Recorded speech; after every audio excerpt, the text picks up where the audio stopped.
Hello साथियों, स्वागत है आप सभी का आपके अपने YouTube चैनल कॉन्सेप्ट वाले में। साथियों, आज की इस क्लास में हम पढ़ने वाले हैं जितने भी हमारे नंबर होते हैं, जैसे सम्मिश्र संख्या, वास्तविक संख्या, काल्पनिक संख्या, दशमलव संख्या, पूर्णांक, परिमेय संख्या, अपरिमेय संख्या, पूर्ण संख्या, भाज्य संख्या, अभाज्य संख्या, सम विषम क्या होता है और ये आदर संख्या क्या होती है। इन सभी को आज हम बेसिक से समझेंगे कि ये संख्याएं होती क्या हैं। आज के बाद इन नंबरों को आपको कहीं पे भी पढ़ने की जरूरत नहीं पड़ने वाली है। चलिए क्लास को शुरू करते हैं। साथियों, सबसे पहले हम बात करते हैं कि सम्मिश्र संख्या की। सम्मिश्र संख्या होती क्या है। जो सम्मिश्र संख्या होती है वो हमारी a प्लस आई बी की फॉर्म में होती है। a प्लस आई बी की फॉर्म में होती है। a क्या होता है? a होता है हमारा रियल नंबर। a क्या होता है? Real number. और आई बी जो होती है वो हमारी होती है इमेजिनरी नंबर। क्या होती है?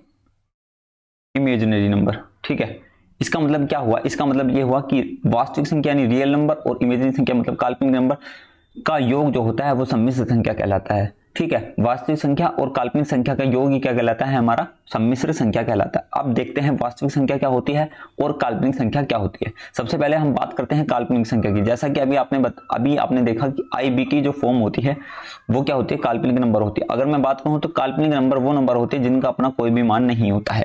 काल्पनिक नंबर क्या होते हैं? जिनका अपना कोई भी मान नहीं होता है, वो क्या कहलाते हैं? काल्पनिक नंबर कहलाते हैं।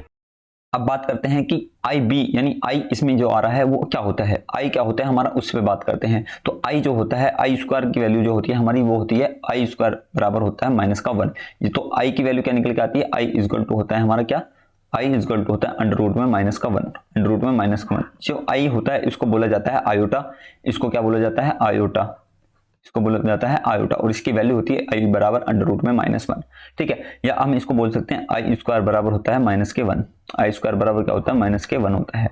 ठीक है। तो यहाँ पे ये हो गया हमारा काल्पनिक संख्या। काल्पनिक संख्या आपको समझ में आ गया होगा जिनका अपना कोई भी मान नहीं होता है। अब बात करते हैं कि हम वास्तविक संख्या क्या होती है। देखिए, वास्तविक संख्या क्या होती है? जितनी भी हमारी सारी नंबर होती है, ऑल नंबर क्या कहलाते हैं? हमारे रियल नंबर कहलाते हैं। वास्तविक संख्या कहलाते हैं। जितने भी हमारे नंबर हैं उन चाहे वो माइनस का हो चाहे प्लस का हो, वो सब क्या कहलाते हैं? हमारे रियल नंबर कहलाते हैं। ठीक। अब रियल नंबर को हम दो तरीके से देखेंगे। पहला होता है दशमलव संख्या और दूसरा होता है पूर्णांक। अब बात करते हैं कि दशमलव संख्या क्या होती है और पूर्णांक क्या होती है। इनको बारीकी से समझने की कोशिश करेंगे। एक एक को लेंगे और इसको समझने की कोशिश करेंगे। सबसे पहले हम बात करेंगे दशमलव संख्या की। दशमलव संख्या क्या होती है? देखिए, दशमलव संख्या क्या होती है? जिसमें दशमलव होता है वह दशमलव संख्या कहलाती है। और दशमलव संख्या कितनी होती है? तो कई तरह से हम लिख सकते हैं। जैसे हम लिखते हैं 0.25 लिख सकते हैं। ठीक है, ये भी एक दशमलव संख्या है। एक होती है हमारी 0.3333, कुछ इस तरीके से भी हम दशमलव संख्या लिखते हैं। ठीक है। एक दशमलव होता है जो रिपीट नहीं होता है, उसको लिखते हैं। जैसे हम बात करते हैं, कुछ भी संख्या लिख लीजिए 2, 3, 4, 5, 6, ये अलग अलग संख्या आती है। तो कुछ इस तरीके से हमारे दशमलव होते हैं। यानी दशमलव संख्या की अगर मैं बात करूं तो दशमलव संख्या वह संख्या होती है जिसमें दशमलव आता है। ठीक। अब दशमलव संख्या को हम दो पार्ट में डिवाइड करेंगे। पहला परिमेय संख्या, दूसरा अपरिमेय संख्या। अब परिमेय संख्या क्या होती है? आपने पढ़ा होगा, परिमेय संख्या वे होती है जिनको p अपॉन q की फॉर्म में लिखा जाता है।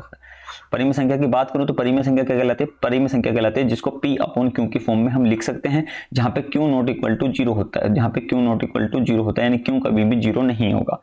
इस तरह की संख्या कहलाती है परिमेय संख्या। जैसे अभी हमने एग्जांपल लिया था 0.25। 0.25 अब ये क्या है? एक परिमेय संख्या है। कैसे परिमेय संख्या? 0.25 हम इसको क्या लिख लिया? 25। अगर हम पॉइंट हटाते हैं तो लिखते हैं 1 हटाते हैं। जितनी संख्या होती है उतनी क्या लगाते हैं? 0 लगाते हैं। जब मैं इसको सोल्व कर रहा हूँ तो 25 1 25, 25 चौका 100। तो ये p अपॉन q की फॉर्म में एक संख्या आ गई है। तो यही क्या कहलाती है? हमारी परिमेय संख्या कहलाती है। ठीक है।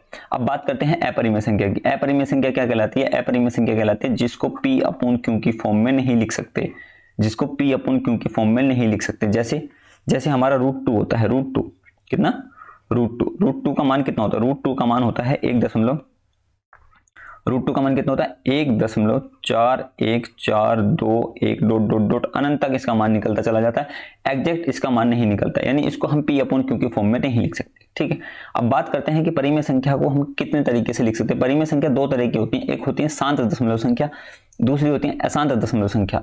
इसको इंग्लिश में बोलते हैं टर्मिनेटिंग डेसिमल नंबर। टर्मिनेट मतलब जिसको टर्मिनेट कर दिया जाए।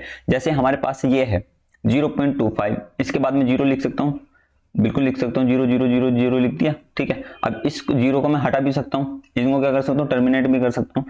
इन 0 को मैंने क्या कर दिया? हटा दिया। अब ये क्या हो गया? टर्मिनेट हो गया। ठीक। इसी तरीके से ये जो संख्या कहलाती है 0.25, यानी 0.25 क्या कहलाती है? टर्मिनेट संख्या कहलाएगी, यानी इसको शांत दशमलव पढ़ेंगे। क्या पढ़ेंगे इसको? शांत दशमलव। एक होता है अशांत दशमलव। क्या होता है? अशांत दशमलव। अशांत दशमलव क्या होता है? जिसको जो है टर्मिनेट नहीं कर सकते। जैसे ये है 0.3333 डॉट डॉट डॉट डॉट, ये क्या है? एक अशांत दशमलव है। इसको जो है हम जो है टर्मिनेट नहीं कर सकते, इसको हटा नहीं सकते। ठीक, जैसे इसी तरीके से जैसे 0 पॉइंट कोई भी संख्या है 2 3 4 5 अनंत तक आ रहा है पॉइंट, तो इसको भी हम क्या है? हटा नहीं सकते। ये क्या कहलाता है? हमारा अशांत दशमलव संख्या कहलाता है। उम्मीद करता हूं कि यहां तक आपको अच्छी तरीके से समझ में आ गया होगा। अब आप बात करते हैं पूर्णांकों की। पूर्णांक क्या होता है? देखिए, पूर्णांक होता है हमारा माइनस इन्फिनिटी से लेके -2 -1 0 1 2 dot dot dot plus infinity तक। कहां तक?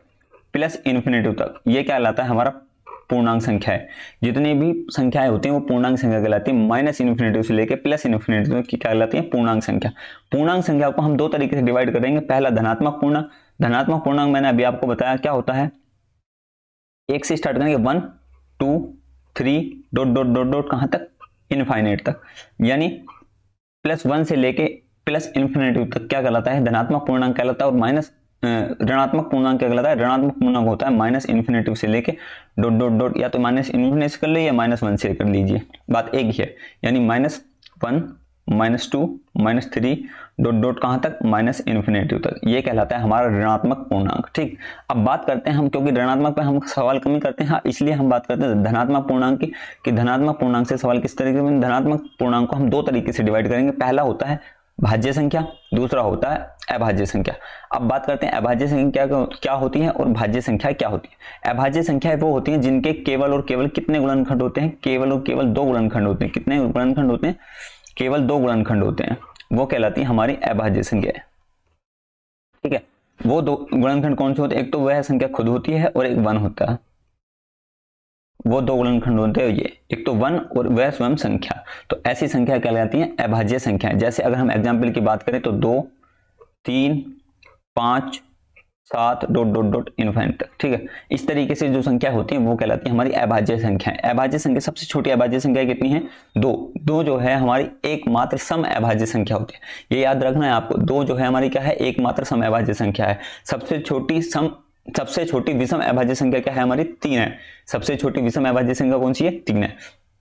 अब बात करते हैं भाज्य संख्या की। भाज्य संख्या क्या होती है? भाज्य संख्या वे संख्या होती है जिसके 2 से अधिक फैक्टर हो। जैसे 4 6 8 9, इसी तरीके से ये क्या कहलाती है? हमारी भाज्य संख्या कहलाती है। मैंने डेफिनेशन क्या बताई? वह संख्या जिसके 2 से अधिक गुणनखंड होते हैं भाज्य संख्या कहलाती है। अब सबसे छोटी भाज्य संख्या कितनी है? सबसे छोटी भाज्य संख्या है 4।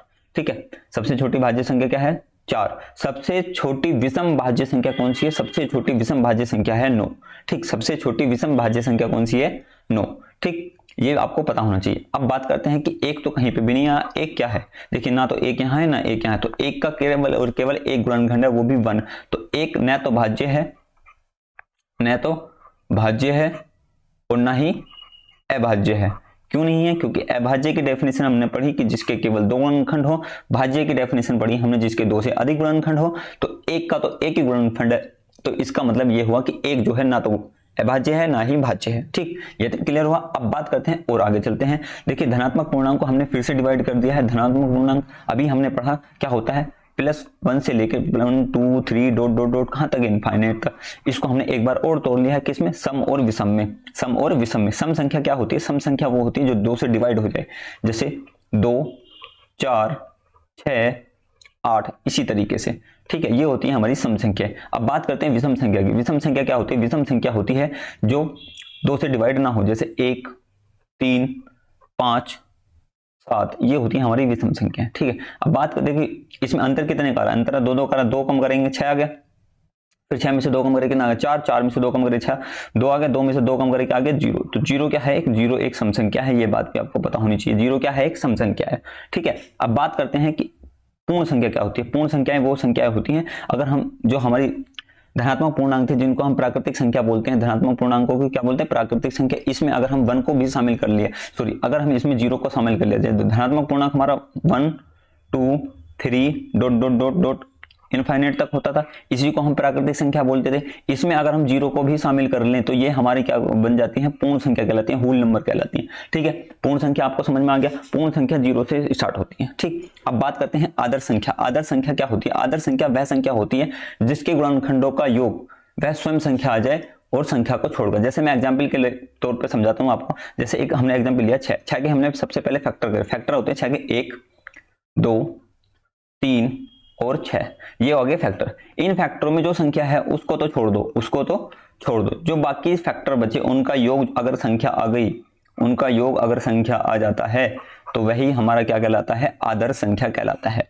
डेफिनेशन एक बार मैं बता देता हूं। देखिए, संख्या वह संख्या जिसके गुणनखंडों का उस गुणनखंड को छोड़कर जो वह संख्या है बाकी का योग अगर संख्या आ जाता है तो संख्या आदर्श संख्या कहलाता है। ठीक है, उम्मीद करता हूं कि यहां तक आपको अच्छी तरीके से समझ में आ गया होगा। साथियों, अगर ये वीडियो आपको अच्छी लगी तो वीडियो को लाइक और अपने दोस्तों तक शेयर करिए। साथियों, अगर आप पहली बार हमारे चैनल पर आए हैं, ठीक है, तो मैं आपको बता देना चाहता हूं कि हम जो है अर्थमेटिक का सिलेबस हमने स्टार्ट किया है। अगर आप किसी भी गवर्नमेंट एग्जाम की तैयारी कर रहे हैं तो अर्थमेटिक आता ही आता है, और अर्थमेटिक के सिलेबस को बिल्कुल बेसिक से मैंने आपको पढ़ा रहा हूं, बिल्कुल बेसिक से और एडवांस लेवल तक मैं उसको करा रहा हूं। सारे प्रीवियस ईयर के क्वेश्चन मैं आपको करा रहा हूं, और ये पूरा का पूरा अर्थमेटिक जो है उसको सिर्फ मैं 5 मेथड से आपको बता रहा हूं। ये 5 मेथड कौन कौन से हैं? इन 5 मेथडों से मैं अर्थमेटिक खत्म कर रहा हूं।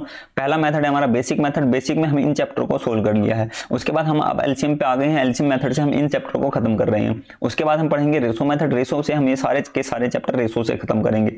फिर है हमारा परसेंटेज मेथड। परसेंटेज से ये चैप्टर खत्म करेंगे, मिक्स आ जाएगा। उसके बाद हम ये एक एक चैप्टर खत्म कर रहे होंगे। साथियों, अगर आप किसी भी गवर्नमेंट एग्जाम की तैयारी कर रहे हो और आपका मैथ कमजोर है तो आज ही हमारे चैनल को सब्सक्राइब करें। ठीक है, सब्सक्राइब करें जिससे आप आने वाली क्लास की नोटिफिकेशन आप तक मिल जाए और आप अपने मैथ को बिल्कुल बेसिक से पढ़ सकें। Thanks for watching. मिलते हैं नेक्स्ट क्लास में।